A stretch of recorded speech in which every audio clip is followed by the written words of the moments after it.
Bakit, sir, ang hilig-hilig mong dalhin yung mga Filipino brand dito sa England? Ano yung biggest why mo? Sa Filipino kasi, may mga brand doon na nakikita ko na dito. Grabe, parang wrong timing yata yung pagkakabili kasi alam mo, Yes. So, nung nabili mo ba during pandemic o bago? During pandemic. Pandemic mismo?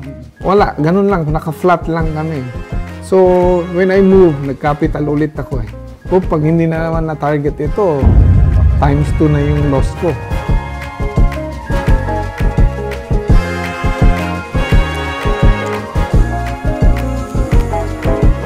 Magandang araw mga ka-JSS. Ngayon makakasama natin ang isang dating waiter at ngayon ay isang matagumpay na negosyante dito sa UK. At siya ang nasa likod ng Potato Corner UK. Walang iba kundi si Boss Fred. Maraming salamat, Boss. Thank you very much. Thank you. It's my pleasure as well, of course. Maganda rin minsan na naikakwento mo ang storya mo. It's good para ma-motivate mo yung mga exactly. Yun po yung dahilan kung bakit nagawa tong yung JSS, yung Global Success Stories. So, ang unang tanong ko po sa inyo, Boss Fred, nung pagkabata nyo, saan po kayo lumaki? Lumaki ako sa Ilocano ako. Cagayan Valley. Taga Cagayan. School. Taga Cagayan, si RB. Opo. Pari. Okay. Doon ako from elementary to high school. Okay. And then, pag high school na kayo sa North kasi, pag magka-college na kayo, everybody goes to Manila, especially siyempre pag mga middle class kayo, they want to go to Manila. Mag-aral. Opo. So yung family niyo po ba ay isang masasabi nating mayaman? Pinanganak ba kayong mayaman? O ano yung lifestyle niyo nung araw nung bata kayo? Mayaman, oo. Pero masasabi ko lang na middle class kasi yung nanay ko ay isang certified public accountant. Okay. Tapos yung father ko, he works in San Miguel. San Miguel Corporation.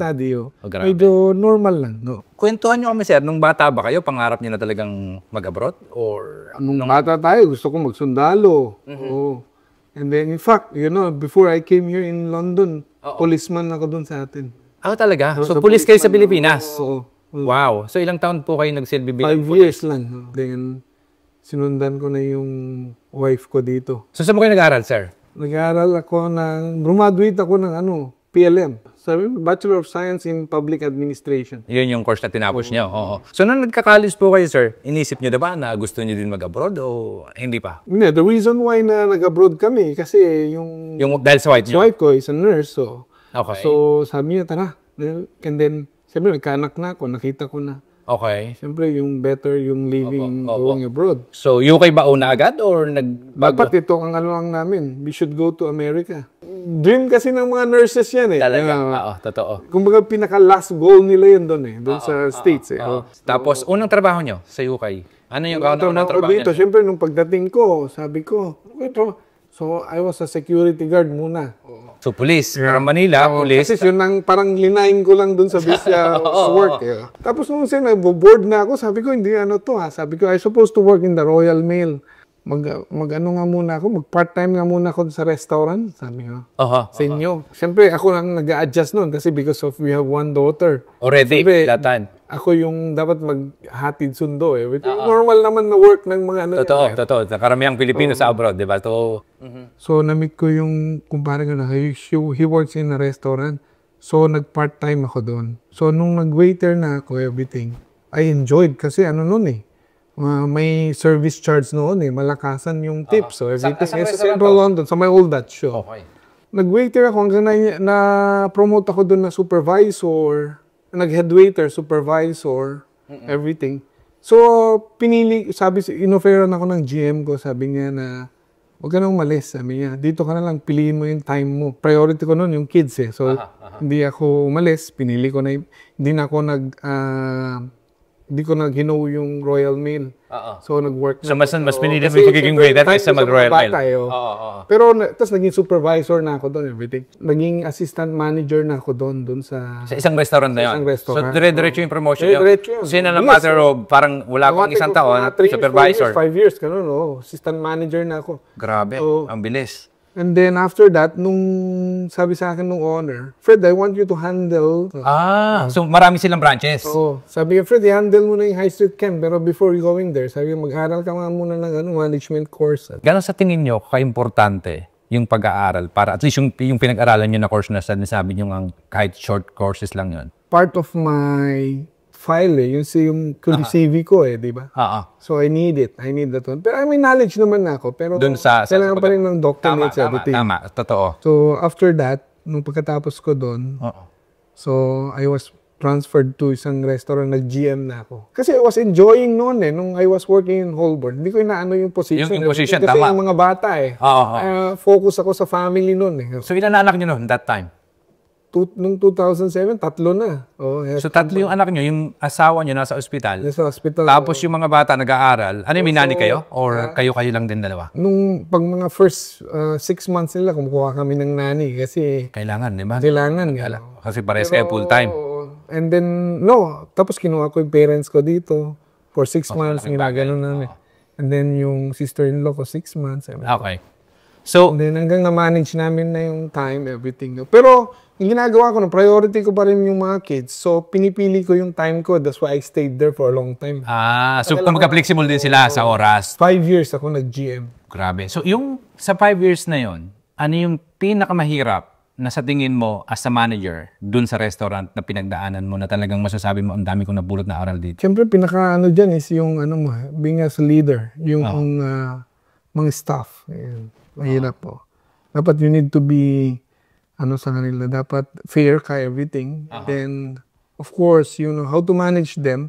Parang it's not about yung being a boss Yeah. Parang dapat sa akin ibang style ko I develop na something inside with them na they respect me for what I'm doing to them. So ngayon, being a manager doon ng 5 years, ano yung sumunod na trabaho? I was happy na noon Tapos sabi ko, tapos na ako dito sabi ko. So I want to challenge myself. Parang in-experience ko na ko. I know how to get a license, everything. Patakbo na ng restaurant, everything. Simbaga, nalasabi niya. So sabi ko, mag-business ako, everything. Mag-business na kayo. So I was thinking of negosyo noon. So nandun ka as a manager, tapos naisip mo mag-negosyo ka. Yeah. Ano yung kanang negosyo, sir? Hindi, nung unang-una, to be honest, is basta I met one lady dito, naisip ko. Naisip ko yung Jollibee noon. Okay. General manager. So, I contacted Jollibee. Ikaw mismo nag-franchisee. Ikaw ang nag-apply ng franchise sa Pilipinas. Na ikaw ang magpa-franchise ng Jollibee. So, ano nangyari? So, I applied for, pero inisip ko syempre yung plan. Syempre dapat if you do that, reality, kaya ba? Sabi ko. So, with the help of my sister in the Philippines, negosyante rin. Sabi niya, sige, sabi niya. Okay. So, he gave me full support. So, nakipag-keep in touch naman ng Jollibee, everything. Okay. So, they came here, they asked me all the locations, House Court, Hammersmith, Victoria, everything. So, it's a long process. Nung 2007, nag-start kami, 2016 na ata 2017. Tapos, nung 2017, September, bumalik sila dito. Kasama yung president ng EMEA ng Jollibee. They meet me again. At sabi niya, Fred, sabi niya, we want to offer you something, sabi niya. Pero hindi na franchisee. Sabi niya. Okay. Kasi meron ka ng financier, sabi niya. Taga Saudi. Sabi niya, yung owner ng mga Jollibee sa Saudi, tawag namin na yung Nesma Corporation, everything. So madaling sabi, dapat ang Jollibee dito, franchisee, everything. Okay. It's a long story. Tapos when we started Jollibee na rito, biglang nag-U-turn ng Jollibee. They want to have co-owned na lang. Co-owned. So we agreed everything. And short story, kino-owned na. Ang Okay. medyo na-challenging dyan is, nag-start ako from zero. Siyempre, nag-open kami ng company dito. Tapos, I contacted mga constructors. We both shop. Itong binili namin, dating wag So, binili yung question niya, no? So, linis namin yan ng 15 years. Okay. So, yun yung mga challenging noon, yung mahirap. Ako lang mag-isa. Siyempre, yung mga kasama ko from Philippines, hindi naman nila alam yung system dito. Okay. Oo, tama. So, they took me to lead everything. So, naayos naman. So, ngayon, we have 12 Jollibee na. Grabe, di ba? Totoo yan. So part pa rin kayo ng Jollibee? Hindi naman. So parang... sometimes, we still have a good friendship. With namin. Ang relationship. Yun naman ang ko sa Jollibee.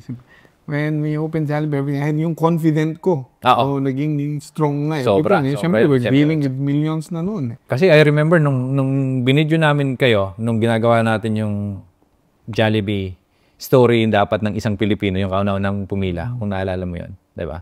So kami yung nag-video na Diyos. Tapos ikaw, kaya nung nakilala, sabi ko naman mukha ko si Kuya Fred. Ito kayo yung manager. So ilang taon kayo doon sa being a general manager ng Jollibee bago kayo? 2018 until 2022. So ano nangyari after nun, sir? Siyempre, it's a corporate company, everything. Na-realize ko na, uy, parang sabi ko, I need more something. Parang getting old na. Hindi ata ako rito.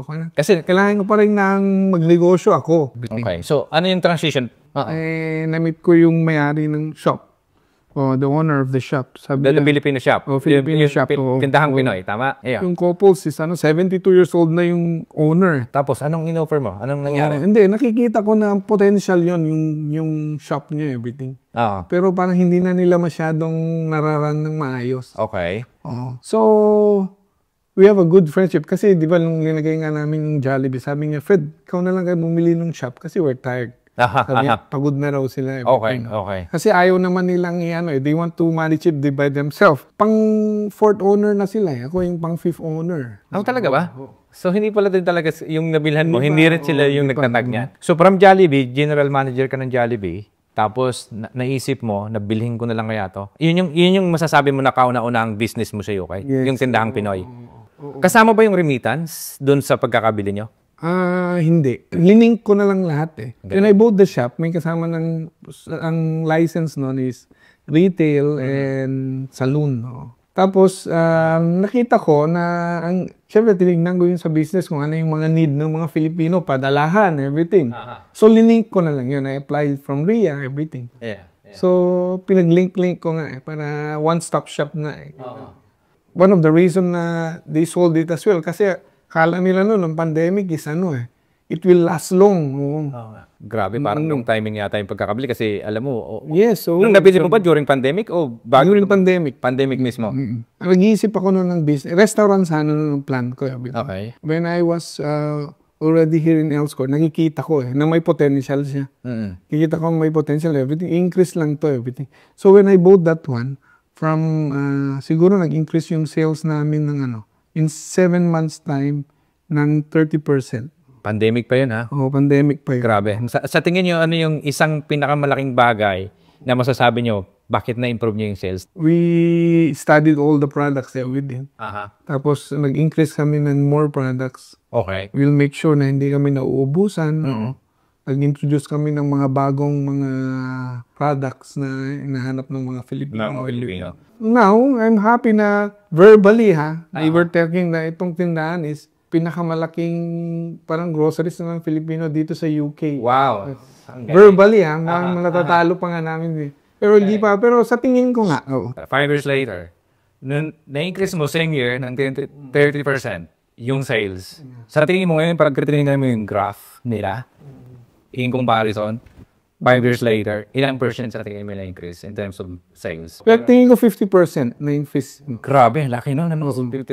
Na-doble yung sales nila noon. How I became na franchisee ng Potato Corner. Paano nangyari? Kwento mo sa amin yung Potato Corner. Doon ako interesado Na-meet ko si Christopher Lim, yung president yun ng franchising yun sa Philippines. One time, in-email niya ako. Sabi niya, Fred, sabi niya, I heard that, you're doing the business na. Sabi niya, kunin mo na tong potato franchise. Sabi niya, yung capital, tamang-tama lang sa'yo, perfect. Sabi. And then, in-introduce niya ako kay Joe Magsaysay. Before si Joe Magsaysay pa yung owner ng Potato Corner. Siyang founder Okay. So, sino na ngayon? Under Shakey's group na siya. Part na ng Shakey's yung Potato Corner. They bought it from Joe Magsaysay. Pero ako yung last na franchise ni Joe Magsaysay ng international. Yung kauna-unang franchise sa may High Street Kensington ba? Doon yun first. Okay, so kumusta yung experience mo doon, sir? It was good. Okay, okay lang. Kaya we decided to move dito sa Elscourt. Para mas malapit sa tindahang Pinoy, para palipat-lipat. Isa yun? Yun isa. Tsaka ma-focus really yung business. Tsaka hinaluan na namin siya ng cafe. Doon kasi sa High Street Ken, is kasama kami doon sa doon sa... So Potato Corner, lahat puro Potato Corner product lang Potato Corner lang kami. Tapos masyadong mataas ang doon, ang rent, everything. So, okay naman, pero hindi kami umaangat doon Kay Elscourt? Ang laki ng difference. Oh. Kumbaga sa graph, yung market, nakakatulong yung cafe.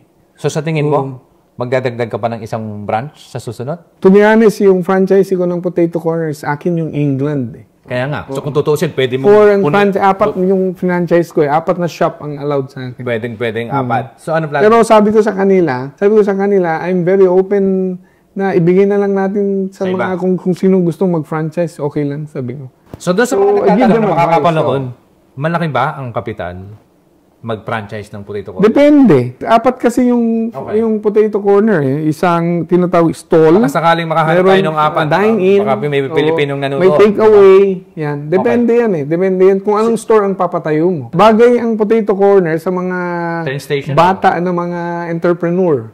Sa akin lang fit sila dito. Kasi the capital is not really like Jollibee na if you want to put Jollibee. Mahal, di ba? Kaya reality yan eh. The 1.5 million, 1.2 million pounds. English money, malaki. Kunwari, magtatayo ka dyan sa Leeds, may nakita kang maganda doon, take away, o meron kang mga sit-in na mga 12 covers. Magkano yan? In terms of siguro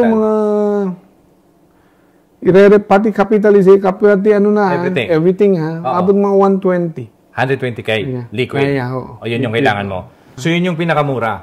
Yung sa'yo kasi parang ito yata yung top na buong store yun. Ano yung sumunod? Ewan ko kung nag-workout dito ang tinatawag namin yung stall lang. Ganito lang yan, maliit lang space tapos may... Pero yung safety kasi dito, medyo mahigpit sila eh. Yun yung red tape. Yun yung isang mga challenge. Yung safety, di ba? Fry yan. Mas mura lang yun. So kung capital mo doon, mga 30. So may meron pang mas mura pala doon sa 120. Okay. Tapos yung mas malaki, baka merong interesado sa malaki. Gusto mo yung dine-in talaga na mga 56, everything. Mas malaki yan. 150, 180. Okay.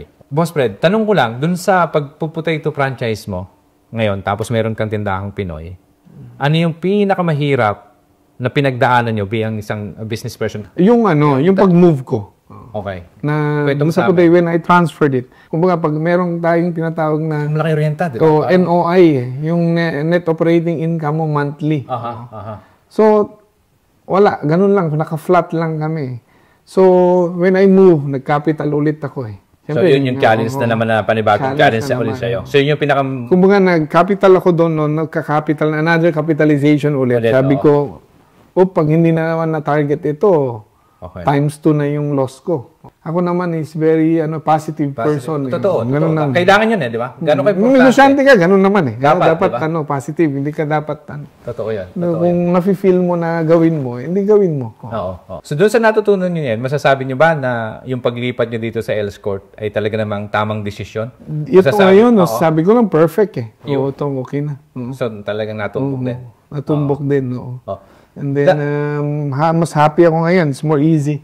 Kasi, pag ganun-ganun na lang ako. Yun yung isang nakikita ko, pero ang sipag nyo pa rin kasi isipin nyo, nakikita ko yung minsan, nag-remit sa remittance, nandun kayo sa minsan, nagka-counter kayo mismo. Para alam mo lahat, di ba? Tapos pag minsan sa Potato Corner, nagluluto rin kayo, nag-serve kayo and everything. Bakit kailangan ganun?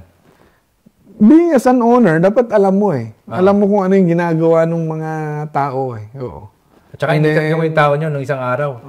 Oo. Dapat alam mo, tapos whatever para ikaw nag-guide sa kanila or uusap kayo ng mga problema, mabilis mong ma-solve ang problem mo. Kasi you know what you're doing. Oo, tama. Yung mga tao ko, they've been there for a long time. Walang umaalis mga tao ko eh. Anong sikreto? Titignan ko muna yung attitude. Yung skills natututunan naman yun. Pero yung attitude yan yung very important sa akin. Tama. Ine-explain mo rin sa kanila, tsaka very open ako sa kanila. Even the sales, everything, yung NOI namin, open up ako sa kanila. So, naniniwala din kasi dun sa negosyo na dapat ang uunahin mo, renta, empleyado, pag laging huli ka. Tama ba? Tama. Yun yung proseso. Kung meron kayong ma-advise dun sa mga Pilipino na nag-uumpisa rin at nagdududa pa na magnegosyo, ano yung isang payo na ma-advise mo na gawin mo na kasi ito na yun eh. Basta, if you want to do business, make sure, reflect mo muna yung sarili mo. Reflect mo muna kung entrepreneur ka, everything. Ano yan eh, kung gusto mo. Tapos make sure na yung papasukin mong negosyo ay gusto mo. Hindi yung dapat hobby mo rin yun or ni-enjoy mo yun for the rest of... I-reflect mo, may enjoy ko ba to in 10 years time na gagawin ko? Restaurant. Tama. Pangalawa, pag gumawa ka ng negosyo, reality. Aha. Tapos meron ka rin at least plan B always. Basta don't, by heart ka lang. Pag kumuha ka ng tao, always make sure na yung mga tao mo is you lead them in good way na hindi yung papasok sila na for the work. Papasok sila everything. Sabi ko, dapat pumapasok kayo dito, masaya kayo. Dapat, everything. Diba? Papasok ka. Sa sweldo, diba? Kasi meron ka ng mindset eh. So, naniniwala ako din dun sa sinasabi mo na kailangan passionate ka sa ginagawa mo. Kasi parang ako, being a wedding videographer, di ba? Kasi kung hindi ako passionate, kahit nga itong ginagawa mo ngayon, wala pa naman pera to eh. Kasi kung hindi ako passionate dito, hindi ko nagagawin to. Kung mayroon kang isang masasabi na advice, gusto kong magtayo rin ng restaurant sa Yokay. Ano yung pwede mong ma-advise? Study well. Pag-aralan mo kung saan Kasi madaling magplano everything eh. Oo. Ano yung plano nyo sa mga susunod na 5 taon? Nag-post muna ako this year eh. Sabi ko to post first and then reflect. Kasi hindi naman tayo bumabata eh. Bumabata Okay. I'm happy with what I'm doing na everything. Pero as an entrepreneur, baka next year ulit. Isang potato corner? Tuloy. Baka other company. Bakit, sir, ang hilig-hilig mong dalhin yung mga Filipino brand dito sa England? Ano yung biggest why mo? Hindi. As a Filipino kasi, may mga brand doon na nakikita ko na dito. Nagsusuit siya. Everything. Kasi nasa London tayo. People spend here. Na city to eh. Di ba? Mga people go holiday here. Mga tao dito nag-holiday. Everything kuma center. Hindi masyadong challenging when it comes to sales, everything. Nandiyan na eh. Market mo na lang. Para ma-inspire yung mga tao. Yung mga na-achieve ni Sir Fred, mula na napunta ka sa England. Ilang taon na kayo? 20 years? 22 years na ata. Achievement nyo, bahay, sasakyan, everything. Share. Ano yung para talagang maka-inspire tayo na mas marami pang Pilipino na possible palang mangyari yon. Make sure din na paghandaan mo yung pagtanda mo. Ako, I started to do, I have 3 house na here. Di ba? 3 house nasa UK?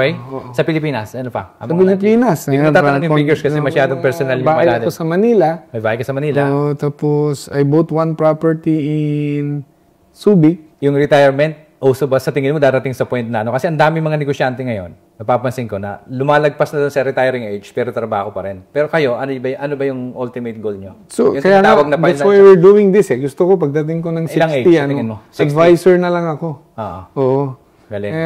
Nag-golf na lang ako, everything. Tama. Siyempre, kaya ko nga ginagawa to because of myself eh. Ayoko naman na pagdating ko Okay, sir. Maraming salamat sa oras at talaga namang pinagbigyan nyo kami ng na-appreciate ko ng marami. Para sa akin, gano'n dapat balanse yung oras. Kasi kayong dalawa mag-asawa, nakikita ko super sipag nyo kahit na talagang successful na kayo. Every week naman, I have still 2 days off.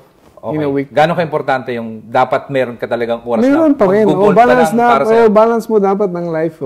Especially pag 50 up ka na. Kung may gusto kayong batiin sa Pilipinas, may makakapanood check nito. Mga family ko, they will be proud pag napanood nila ito.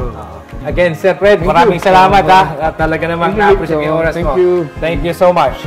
Guys, maraming salamat. Sana po ay nakapulot kayo ng aral at inspirasyon sa episode na to. Mula sa dating pulis, naging security, at ngayon, isang matatag at talaga namang napakarami property. Maraming salamat, Sir Fred. Thank you, Vic. Salamat sa muli. Hanggang sa muli. Salamat sa panonood.